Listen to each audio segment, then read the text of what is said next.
From makeup artistry to acting, to editing and distribution and everything in between, Sacramento Filmworks is your one-stop shop for everything filmmaking. I'm your host, Klein Moore.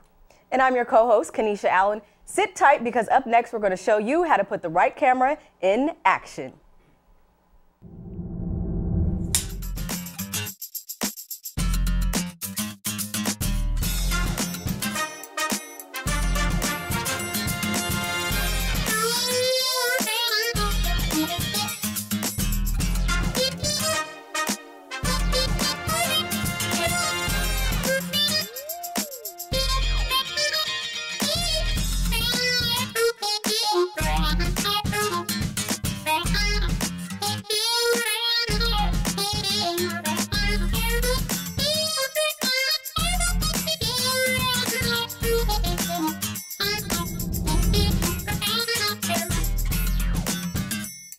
Now, it's not just the arrow, it's also the Indian. And what that means is, the equipment that you have is important, but also the knowledge of the person that's wielding it. And today, on our show, we've got an expert at both.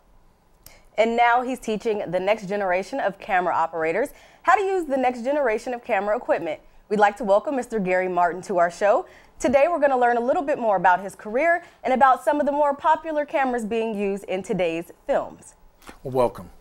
Thank you. Thanks for coming today. Absolutely. Thanks for coming. Thank you. Now, tell me, Gary, how did you get your start behind the camera? Well, behind the camera, it came initially out of the world of journalism. I was trained as a broadcast journalist, and one of the easiest ways to get a reporter's job is to also be able to run your own camera. Oh, yeah. So in the earliest days, I actually ran film cameras, Cinema Product 16, CP16 sound on film cameras, but very soon moved into video and a lot of on-the-job training, of course, for the way cameras operate. But now, as a college professor, I teach the real facts, the real terms that go with camera operation and making sure that the students are ready for those jobs.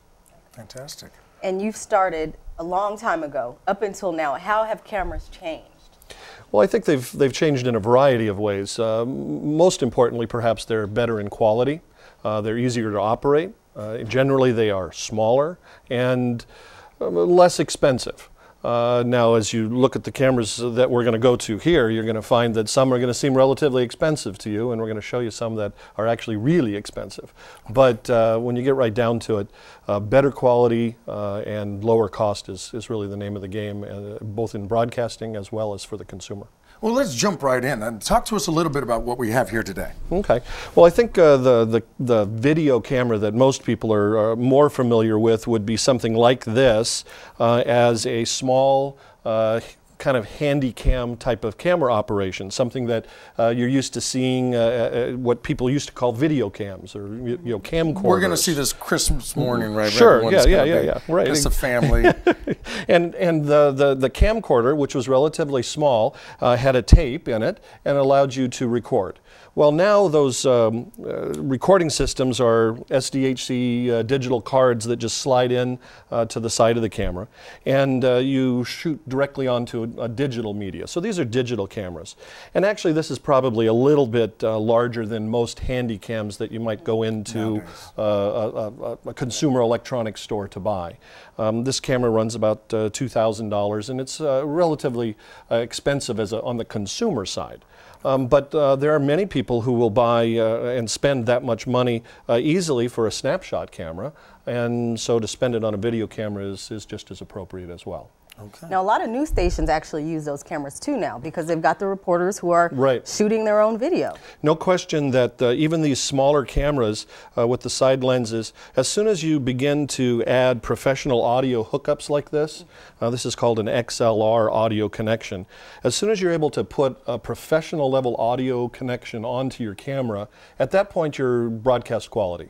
These cameras, of course, shoot high definition footage in either of the major formats, 720p or 1080i, and based on that, you can get some pretty good quality shots out of even a smaller, handy cam type size camera. All right. Nice. And how much memory does something like this have? When we're talking about those cards, it's high definition. Are you able to shoot a full-length feature film on one of these? Sure, but that doesn't mean you're going to shoot it all on one card. The cards are going to be either 8 gigabytes, 16 gigabytes, 32 gigabytes, typically about that size. And at that level for 1080i, full-fledged, full motion, full speed, full color video, you can get about 4 hours of footage on there. Excellent. And for a full-length, feature-length film, you might end up using 20 of those. Right. It depends on how many shots you take, right. That type of thing. Good. Yeah. Good. So moving on. Well, there's a lot of great camera kinds of equipment out there, and the novelty camera that we can show is this one. It's a GoPro camera, and you can see the ads on most of the professional sporting events now. Buy a GoPro camera. Well, this is one. It's a full-fledged high-definition camera with internal memory that allows you to record up to 2 hours of footage. And the nice thing about it is that it is so portable. The bad thing about it is it's so portable. Right. Because, if you put it onto a little head mount like this, a helmet cam, or you put it on, your bicep while you're skateboarding, or attach it to a skateboard, then it's prone to a lot of movement. So, even for you to just, kind of hold it and try and hold it steady, you can see that there's a lot of movement to it. And as you look at the video that's playing, this is from the National Association of Broadcasters trade show and convention in April of 2011. And you can see here's a NASCAR kind of race car, and it has a GoPro camera right there on top. Now GoPro, in addition to being high definition, is also stereo 3D. So you can get these really great shots, this camera mounted into the racetrack, and it allows you to get these really cool shots for post-production, editing afterwards. Or potentially, if you wanted to, you could actually attach it to a small transmitter and drop it directly into a live television broadcast. And the GoPro cameras, besides being small and convenient and high definition, they are also relatively inexpensive. For less than $2,500, you get a high definition camera that does some really cool things. This harness that you see here, this plastic case, is waterproof. Right. So you can mount it on the end of a surfboard, you can take it in the water. It's a really fantastic device. Well, let's go ahead and move on to the DSLR. Okay. Well, this is a pretty standard type of camera for snapshots. It's a Canon 60D. It's from about a year ago. And a lot more people are moving away from a handycam kind of camera to a snapshot camera that also happens to shoot video.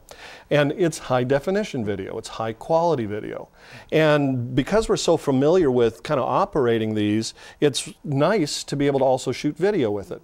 Sure. Now, the beautiful part about all of that, and why DSLR photography is really becoming the camera, the go-to camera for digital cinema, for homemaking digital cinema, is because you can put detachable lenses on it. You can put a better lens there. It's already designed to have filters, and so the different types of photography that requires a filter works really nicely with a camera like this, whether you're operating the zoom or whether you're just operating the focus. It's familiar and comfortable to a lot of people. Sure. But this one, I noticed, not to interrupt, but doesn't have the same kind of audio capabilities. Exactly right. And that's probably the biggest disadvantage to a DSLR type of camera. It records sound, but it doesn't record film sound. It doesn't record professional TV sound. Okay. So you have to either get attachments that will do that, and little mini plugs that will fit onto your DSLR camera, or more realistically, you get a digital audio recorder, and you use the old style film approach, where you're going to record audio on an independent system, and either using a clapboard or some other marking system to take your video and lock it to the audio in post-production editing. Good. Well, let's move on to the final camera that we have here. Why don't you explain what we're looking at? Okay, well, Kanisha, go ahead and pick that puppy up. This is a relatively expensive and heavy HD camera, but it also is sturdier. Now, the disadvantage of smaller cameras like this is that they're very unstable. And as you hold it, it's difficult to keep it stable. When you take a larger camera like this and either put it on a tripod or put it on your shoulder, you get to use your body in order to kind of stabilize the camera. It's weightier, it's easier to control. It also means that the longer lens gives you a longer zoom. you can actually get a better shot associated with the longer lens. It also means when you start paying more for your cameras that you can work in lower and lower light levels, that you can deal with improvements to the video in terms of the nature of the way it's shot. This camera will, for example, shoot full-fledged high-definition video in 1080i, but you can also shoot it in 720p. Okay, so those are two just standard high-definition kinds of comparisons. But there are cameras out there that work even better than that. You can shoot this camera, for example, at 1080i, not at the standard frame rate, which for video is 30 frames per second, or for film at 24. Anybody gone to see The Hobbit yet? Right, it's out now, right. And based on that, they shot that film not at 24 frames, but at 48. It is a beautiful, clear image, so much better than anything that really has been shot and displayed on the big screen ever before. Wow. And Peter Jackson obviously has the film in standard 2D, in 3D, and in 3D high definition, high frame rate. Wow. So yeah, it's phenomenal. The camera that a lot of those upper end filmmakers are going to use is called the RED camera. Okay. Now we don't have one here, but there is some footage that we have. The RED camera is relatively expensive. It's a component camera, which means you buy the body, and you buy the lens, and you buy the attachments, and you buy the batteries, and you buy the audio connections, and it's all, you know, a la carte, essentially, where you have to put this camera together. But one of the cameras that you've been seeing there is the traditional RED camera. And the beautiful part about that is that while these cameras shoot high definition, the RED camera can also shoot ultra high definition. Okay. Okay. So as you look at this image of the camera, you can see that it has lots of attachments. On the front, there's a matte box there that would hold lenses and protect the lens from having light flare and that type of thing. But you know, there's another graphic that I'd like to show you, because it's really the way that the digital cinema producers are going to create those really dense images that could be used for compositing. As you look at this kind of rectangular shape, I want you to look in the upper left-hand corner where you see the smallest little box there. That's standard definition TV.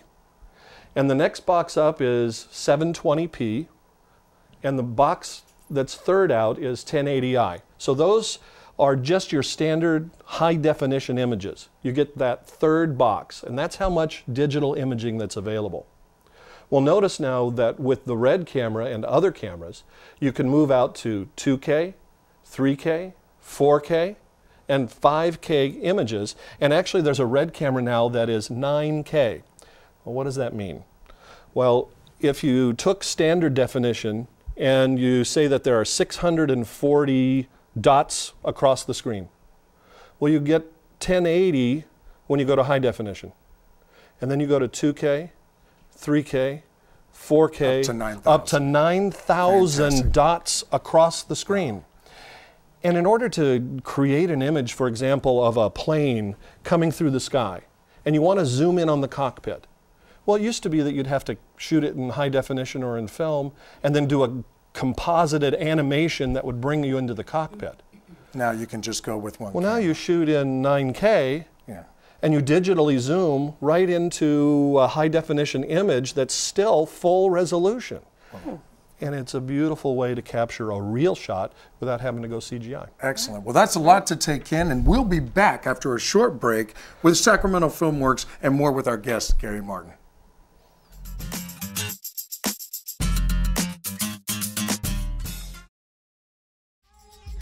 Sacramento Filmworks is sponsored by the Northern California Filmmakers Coalition, which provides filmmakers an opportunity to learn and network with professionals in the filmmaking industry in the Sacramento region. Join us each Wednesday at 6 p.m. at Access Sacramento, 4623 T Street, Suite A. We'll see you in the movies. And we're back on Sacramento Filmworks with our camera expert guest, Mr. Gary Martin, and we're going to go to Kenesha for some extra questions. That's right, Klein. I'm here in our studio audience, and some of our guests have a few more questions of Gary. And our first question. Hi, Kanisha. My name is Pamela Gums Weeks, and I'm a camera buff. I'm always taking pictures or videotaping at special events or anything that has to do with the family. So my question for the cameraman is, what equipment would you recommend to me for using, you know, when there are special events in the family? Something that's not too expensive, but at the same time gets good quality. Okay. Thank you. Well, it really depends on what your ultimate purpose will be, whether you're just archiving the footage and want to take images that stay in a camera and then maybe move to a computer without any additional treatment. But if you're going to do some editing, for example, then you want to have a camera that will work conveniently with the editing system that you use. If I can ask you that question back, do you intend to do editing, or are you just archiving the footage right into the camera? Well, I'm working my way up to that. You know, I'm getting a little bit better at, you know, videotaping and editing and going to the computer. So, yes. Okay. Well, if you are interested in a video camera, then you can certainly get a relatively inexpensive camera for less than $600 that will archive your footage beautifully, high definition footage, transport on a small digital card. If you're also into photography for snapshots, then you could certainly consider doing something like the digital single lens reflex style camera that will take your snapshots and also do the video. Both of those would work fine. Great, thank you. Okay. Very good question. We have another question over here. What was your question? My name is Wade. Thank you, Kanisha. I have a question on a video camera that I can use that will download directly to my computer, Wi-Fi, because I'm out in the field a lot and I don't want to put it on a card, but if an economical one is what I'm looking for. You're looking for a camera that will upload to the internet live without having to record to an SDHC card. Is that what you're asking for? Well, that's a higher form technology than you're probably going to want to get involved with, at least initially. There are certainly cameras that can attach to devices that will upload to a Wi-Fi, but none of these cameras are really designed to broadcast live, so to speak. And while you may feel like you're giving up something by not just going directly to the cloud, you're probably going to find that you're going to have more flexibility and more reliability if you're actually recording onto an SDHC card, because then you have something that's transportable, but you also have something that is secure and safe. So you could certainly shop around, but your pricing is going to go way up as soon as you try and do an internet live connection. I can tell you the Access Sacramento audience uses a pretty expensive device to go live in the field. It uses 6 cell phone lines, and that means full HD quality transportable. Video Streaming Services provides that unit for Access Sacramento. Pretty expensive for you to buy it. But that's what you see when you see the news crew that's out there in the field, or live television. Right. Well, live television needs to hook a standard camera. Even one like this could be attached to a transmitter. So whether it's a microwave truck, which you can get for about $250,000, or a satellite truck, which will cost you a little bit more than that, to broadcast full motion, full speed, full color, full-sized video is a pretty technical thing. To do something less than that, though, you can get a connection to your computer, for example, that will stream a 1 meg signal out to the internet live, and you do that from your computer, but not necessarily from your camera.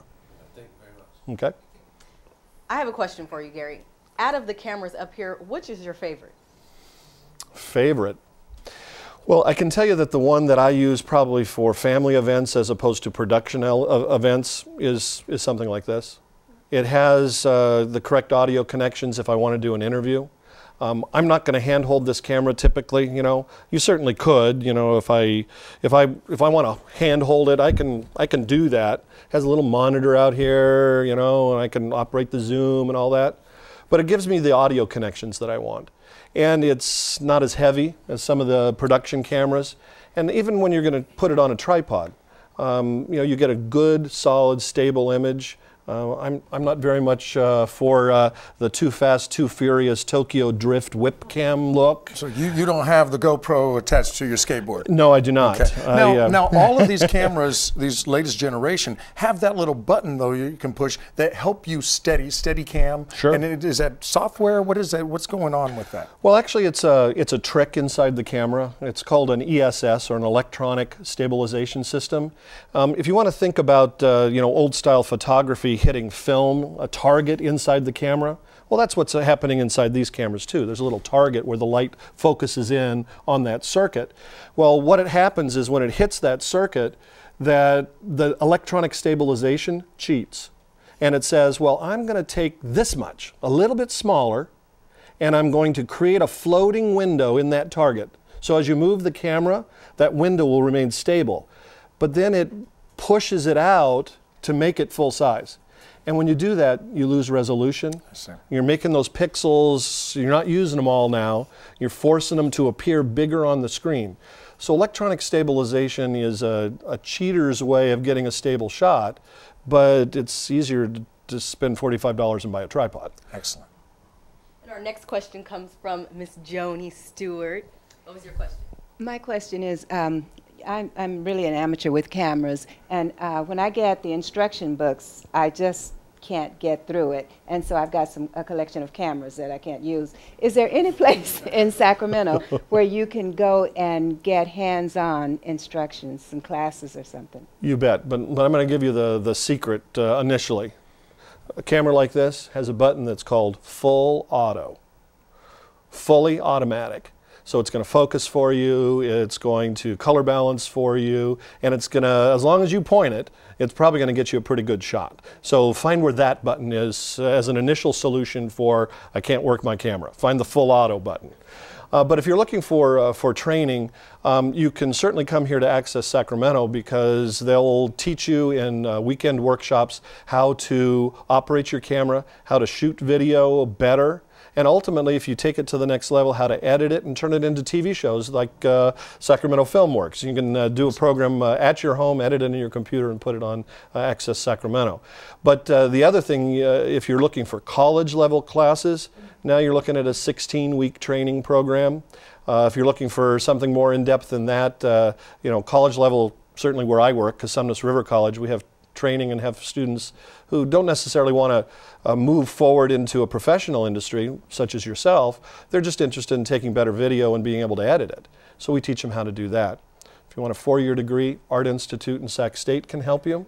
But overall, for just basic training, Access Sacramento is a great place to start. For more information, we'll have your contact information up there, but how would they get in touch with you at Cosumnes River College, or if they're interested in taking additional class? Sure. You can go to the website for Cosumnes River College, and if you just go to crc.losrios, LOSRIOS.edu, you'll get to the college website. And you can actually just make sure and spell it right. If you go to Cosumnes, it's not consumers. No N in there. Perfect. It's Cosumnes. We want to thank our wonderful studio audience and the viewers at home. And we want you guys to stay put, because coming up next, we're going to show you who's shining in our Sacramento spotlight.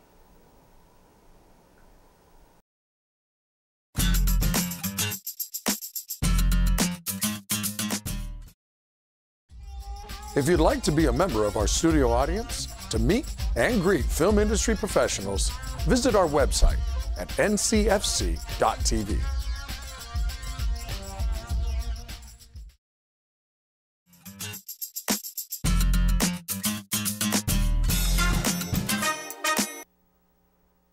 Welcome back to the Spotlight segment of our show, where we highlight local talent. And today's guest is a fellow member of the Northern California Filmmakers Coalition.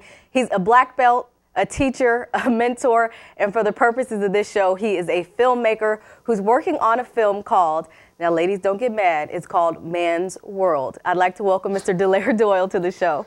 Thank you for having me. So, Man's World, explain this to us. What is a man's world? Man's World, let's talk about the movie. Keep it on the movie, all right. The movie Man's World, the tagline behind it is what men say and do when women are not around. Okay. And that's the look I've been getting every time I say it from the young ladies. They're like, "Ooh, we got to hear it." But it's an awesome project. It derived from, of course, the James Brown song. And it just talks about what men really value.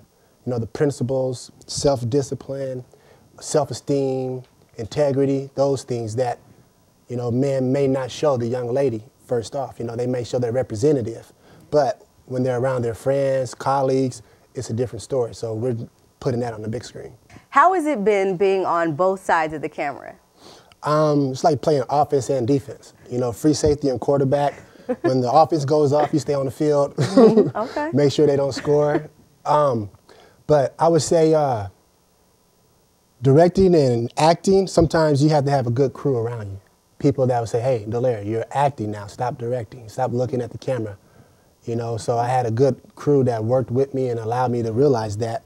And also, you have to be objective too, because I actually wrote it along with Denisha and Johnson, and Valerie Taylor came on as a writer as well. So when you're writing it, you're asking yourself, am I playing this part? If I am playing this part, do I want to express that much emotion? Do I want to give people that much of myself? So you have to be objective in that reasoning. But when you're also acting in it, it's almost like a competition as well. You know, you see the great actors, they're doing their thing. You're like, I can't wait to get on the camera and do my work, but I hope I look as good as them. So you're always wondering how well you're looking on camera. So in that mind frame, you just have to let yourself go, relax, and just believe in your acting ability. Now, speaking of having a good group of people around you, you work with, or you pulled from a lot of our local talent here in Sacramento, right? Oh yeah, I mean, it starts from the top to the bottom with myself. But you have Demetrius, a specialist who works at the radio station 102.5. You have Zarati DePaz, great actor. I worked with him on 2 projects at the Guild Theater, wonderful actor. You have Jerry Cotton, AKA Mr. Blapp. He's terrific. You have Amani. Her name is Angela. She's wonderful. Now I just pulled in Petrie Bird, the bailiff on Judge Judy, so he's going to narrate it for me. So with that sense, you have a narrator that's talking in third person, and that was the sense I was thinking of. How do I tell this story, fill in those gaps? Because it goes into the psyche of what men actually think. You know, if we're having this conversation, what is really on my mind? Right. You don't know. No one knows. So the narrator actually tells and depicts, you know, certain things that you said that you wish you could retract on. The narrator, Petrie Bird, comes in as a third person, so he's the objective of the person who's stating what we actually want to say, but just giving the facts. I mean, and then we have a great DP, Steven Steinberg, that got on the project. You have Reggie Graham, he's going to score it for us. You have Garrett A. Perkins, who's going to score it. We're shooting in the great city of Sacramento, and the list is just going on and on. I'm excited to see Man's World, and we'll see if it's really a man's world. Thank you again for coming to the show. Thank you.